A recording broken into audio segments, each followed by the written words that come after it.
a na-ekwu na ihe mmadụ mere n'ụwa ka a ga-eji wee lụtie ya mgbe ọ nwụrụ. Nke a bụ ihe pụtara ife n'oge a na-akọ akụkọ maka onye jibu ọkwa gọvanọ Anambra steeti n'oge mbụ, Chief Chukwuemeka Eziife, onye nwụrụ n'abalị 14 nke ọnwa Disemba 2023 ka ọ gbachara afọ 85. Onye ọrụ anyị na-eweta ihe na-eme nọ n'Abuja, Ekwi Ajide, nọ ebe akara ụka pụrụ iche ọ welitere anyị ozi a.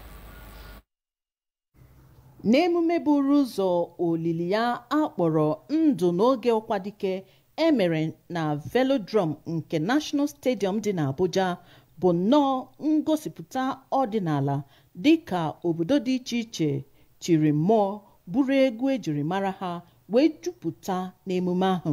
Ndị kwuru okwu gụnyere eze ndị Igbo na Abuja Dọkịta Uche Egenti, eze ndị Igbo na Ghana Dọkịta Chukwudi Ihenetu, na onye nchịkọta ọhaneze ndị Igbo worldwide na steeti 19 dị n'ugwu na FCT Barrister Augustine Amechi kwara arịrị maka ọnwụ onye a ha siri biri ndụ ndị ọzọ.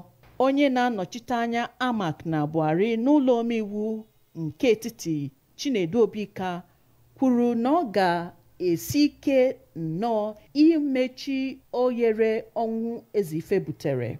A ka ga-eme emume maka olili ozu onye ahụ chịburu Anambra Eziife na Abuja. Site na Abuja, Princess Ekwi Ajide, akụkọ ụwa ABS.